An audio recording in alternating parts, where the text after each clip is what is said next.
నమస్తే, welcome to Telugu one news. నేను మీ ఫజల్. ఎన్నికలు దగ్గర పడుతున్నాయి. ఆంధ్ర రాజకీయాలు చాలా హాట్గా మారిపోతున్నాయని చెప్పవచ్చు. అయితే కృష్ణా జిల్లాలో ఎన్టీఆర్ కృష్ణా జిల్లాలో రాజకీయ సమీకరణలు మారిపోతున్న నేపథ్యంలో నిన్న ఉమా చేసిన వ్యాఖ్యలు దుమారాన్ని రేపాయి. అయితే కృష్ణప్రసాద్ తెలుగుదేశం పార్టీలోకి వస్తే ఎలాంటి పరిణామాలు ఉంటాయి, ఆ ప్రభావం ఎలా ఉంటుంది అని అంశాన్ని మన ఇన్పుట్ ఎడిటర్ సుబ్బా గారు ఉన్నారు, ఆయనతో ముచ్చటిద్దాం. సార్ నమస్తే. ఏంటి సార్ ఎన్టీఆర్ జిల్లా రాజకీయాలు అనే ప్రోగ్రామ్ లో ఏదైతే వ్యాఖ్యలు చేశారో అవి కృష్ణా జిల్లా రాజకీయాల్లో పెను సంచలనం సృష్టించాయని చెప్పాలి. కార్యకర్తలతో మాట్లాడేటప్పుడు ఆయన వ్యక్తిగతంగా అతని పరిస్థితి, అతని ఆర్థిక పరిస్థితులు, రాజకీయం, అతను కష్టపడిన వ్యవహారం వాటి వరకు చెప్పుకోవటంలో ఎవరో తప్పుపట్టే అంశం కాదు. అక్కడ ఏదైతే కృష్ణప్రసాద్ టీడీపీకి రంగం సిద్ధమైంది అనుకుంటున్న దశలో టీడీపీ మీద కృష్ణప్రసాద్ మీద ఉమా డైరెక్ట్ గా గన్ను ఎక్కువ పెట్టడం అనేది అది తీవ్ర చర్చనీయాంశమైన అంశం. అంటే సీటుకు సంబంధించిన పంచాయతీ కదా ఇది.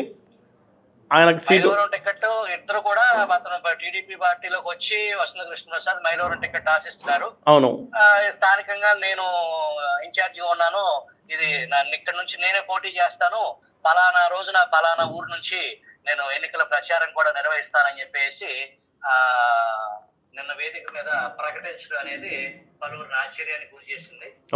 టికెట్ ప్రకటించకుండానే నాకే టికెట్, ఇది నాదే, సావేరి రైవేని ఇక్కడే తేల్చుకుంటాను, పలానా రోజున ఎన్నికల శంకారావం మొదలు పెడుతున్నాను అనేది ఆయన ప్రకటన చేశారు. ఇక్కడ ఆ ప్రకటనతోనే ఆగకుండా కేపీకి సంబంధించి కేపీ బీటీపీఎస్ బూడిద విషయంలో అక్రమాలకు పాల్పడ్డారు, ఆ నందిగామ ఏరియాలో ఇసుక దానికి సంబంధించి దోచుకున్నారు, దానికి సంబంధించి చాలా పరిధి దాటి వ్యాఖ్యానాలు చేశారనేది దాన్ని తెలుగుదేశం అధిష్టానం సీరియస్ గా తీసుకుంది. ఇది ఒక కేపీని గతంలో వీళ్ళిద్దరికి రైవల్ ఇరువురు చిరొక పార్టీలో ఉన్నప్పటికీ మధ్య వ్యక్తిగతమైన గొడవలు లాగా ఉండేది, వ్యక్తిగతమైన కక్షల లాగా. ఇప్పుడు అది టీడీపీ వైపు టీడీపీ అధిష్టానంతో కేపీ టచ్ లో ఉన్న సమయంలో ఉద్దేశపూర్వకంగా కేపీని టార్గెట్ చేసి దుర్భాషలు ఆడటం అనేది ఇది ఒక రకంగా టీడీపీ అధిష్టానాన్ని టీడీపీ అధిష్టానానికి దేవినేని ఉమామహేశ్వరరావు ఒక సంకేతం పంపించారు. అతను బహిరంగంగా ఆ ఫ్రస్ట్రేషన్ లో అతను అసహనంతో టికెట్ నాకు రాదు అనే ఉద్దేశంతోనే పరిదాటి చంద్రబాబు నాయుడుకి ఇటు లోకేష్ కి తన ప్రకటన ద్వారా ఒక సందేశం పంపించాలి బహిరంగంగా అని ఆ ఉద్దేశంతోనే ఉద్దేశపూర్వకంగా నా ప్రకటన చేశాడు.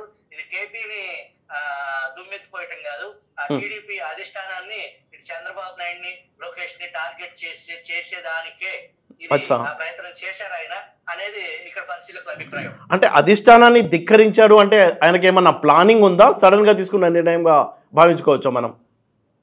అది వాస్తవానికి కేపీ రంగప్రవేశం ఇవాళ 3 గంటలకి ఐదవరం అని చెప్పేసి నందిగామ నియోజకవర్గంలో అతని నివాసంలో కార్యకర్తల మీటింగ్ ఉంది. 3 గంటలకి నా రాజకీయ భవిష్యత్ ఏంటనేది నేను ప్రకటిస్తాను అని చెప్పేసి ఇవాళ 3 గంటలకి ప్రెస్ మీట్ ఉంది వసంత కృష్ణప్రసాద్ ది.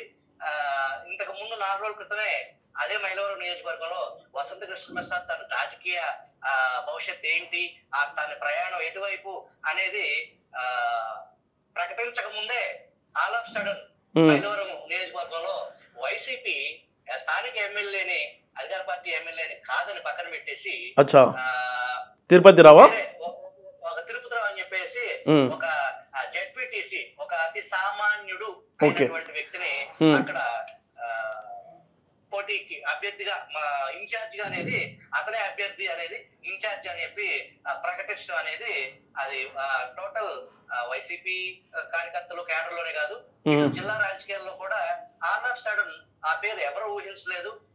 ఆ పేరులో కూడా చాలా పెద్ద ఎత్తున జోగి రమేష్ కసరత్తు చేశారనేది మనకు తెలుస్తుంది. ఓకే. టీడీపీలోకి కేపీ వచ్చి జోగి రమేష్ ఖచ్చితంగా పెనంలూరు నుంచి మైలవరం వస్తాడు, నాకు జోగి ద్వారా ఈ గడిచిన చాలా ఇబ్బందుల్ని ఎదుర్కొన్నాను, నా నియోజకవర్గంలో అతను ఏలు పెట్టి చాలా డిస్టర్బ్ చేశాడు, గతంలో ఉమా మీద ఓడిపోయాను, మళ్ళీ ఉమా మీద గెలిచాను, నా టార్గెట్ ప్రస్తుతం జోగి రమేషే అనే పరిస్థితి ఇతను బహిరంగంగానే సన్నిహితుల దగ్గర వ్యాఖ్యానిస్తున్నారు కేపీ అని మనకు తెలుస్తుంది. అంటే ఇప్పుడు దేవినేని ఉమా రాజకీయ భవిష్యత్తు ఏముంటుంది? ప్రస్తుతం ఈ ఏదైతే మైలవరం నియోజకవర్గంలో ఒకవేళ కేపీ టీడీపీ తరఫున వచ్చి అభ్యర్థి అయితే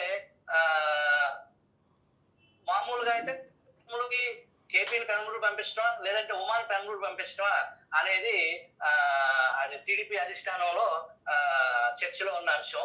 అయితే నిన్న దేవినేని ఉమామహేశ్వరరావు వ్యాఖ్యలు ఆ టీడీపీ అధిష్టానాన్ని కోపం తెప్పించింది అనేది మనకు తెలుస్తుంది. మరి ఒకవేళ కేపీ మైలవరం కన్ఫర్మ్ అయినప్పుడు పెనంలూరు ఇస్తారా ఇవ్వరా, ఎమ్మెల్సీ లాంటి దాంతో సరిపెడతారా అనేది టీడీపీ అధిష్టానం ఎటువంటి చర్యలు తీసుకుంటుంది నిన్నటి పరిణామాలపై అనేది మనం వేచి చూడాలి.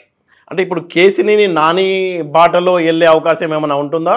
ఈయన ఉమా పార్టీ మారే అవకాశం ఎట్టి పరిస్థితుల్లో ఉండదు. అంటే పార్టీ మారకపోయినా ఇప్పుడు ఆయన చంద్రబాబు వ్యక్తిగతంగా చంద్రబాబుకి వీర విధేయుడు, దాంట్లో ఎటువంటి సందేహం లేదు.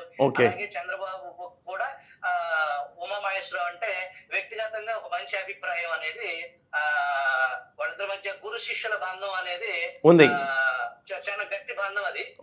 దానికి ఈ టికెట్ ఈ వ్యవహారం ఈ మనస్పర్ధలో వ్యక్తిగతంగా తను బాధపడే అంశం అనే సమస్య దాన్ని టీడీపీ అధిష్టానం ఏ రకంగా ఉమాని కన్సిడర్ చేస్తుంది అనేది ఆ పరిధి దాటి అతను పార్టీ లైన్ దాటినట్టే నిన్న కేపీ మీద వ్యాఖ్యలు.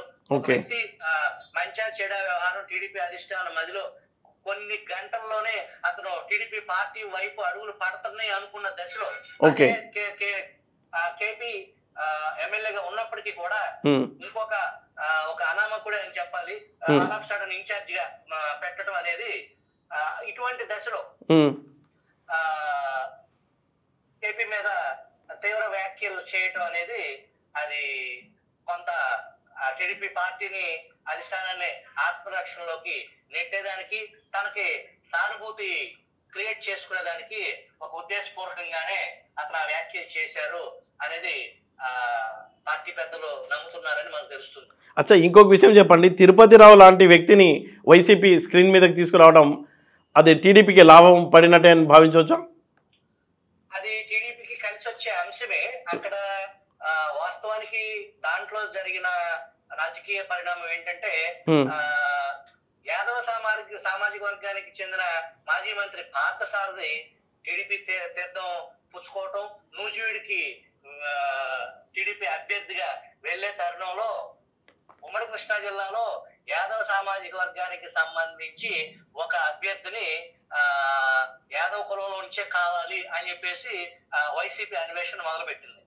అన్వేషణలో భాగంగా కేసినేని నాని ఇబ్రహీంపట్నానికి సంబంధించిన ఒక కౌన్సిలర్, కొండపల్లి మున్సిపాలిటీ కౌన్సిలర్ పేరును తన వర్గంగా పేరున్నటువంటి కేసినేని నాని మనిషిని అభ్యర్థిగా ప్రకటించే తరుణంలో అక్కడ జోగి రమేష్ చక్రం తిప్పి నాని ఆ ఆలోచననే ముందుకెళ్ళకుండా ఫ్యూచర్లో తనకి ఇబ్బంది రాకుండా ఈ జెడ్పీటీసీ మైలవరం జెడ్పీటీసీ ఎవరైతే ఆ తిరుపతిరావు అనే అతను ఉన్నాడో అతన్ని వైసీపీ అధిష్టానం ఇన్ఛార్జ్ గా ప్రకటించి అతనికి టికెట్ ఇస్తే ఈసారైనా మైలవరం నియోజకవర్గంలో జోగి రమేష్ పట్టు నిలుపుకునేదానికి జోగి రమేష్ టికెట్ ఇస్తే జోగి అనుచరుడుగా ఈ తిరుపతిరావు ఉండేదానికి ఎంపీ పొట్టు గాని ఇంకా వేరే ఇతర ఎవరి పట్టు లేకుండా జోగి రమేష్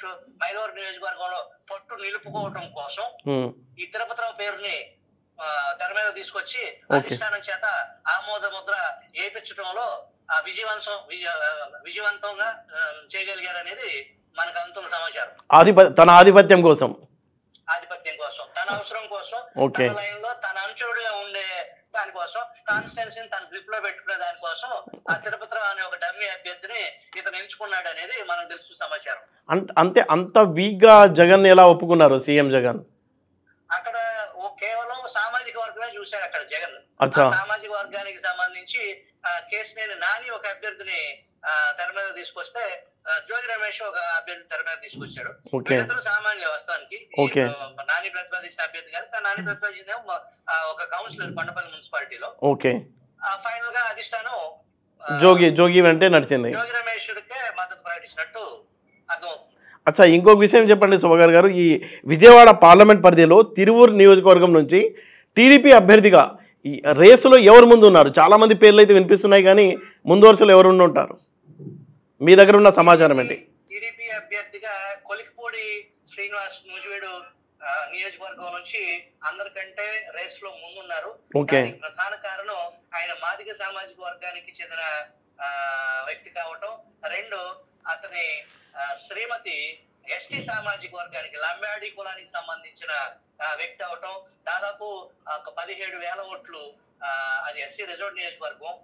అదనంగా ఇతని భార్య క్యాస్ట్ ఈక్వేషన్ కూడా టీడీపీ అధిష్టానం పరిగణలోకి తీసుకుని ఇతనైతే సాలిడ్ గా ఎస్సీ ఓట్లు ఎస్టీ ఓట్లు పార్టీ దక్కించుకునే అవకాశం ఉంది.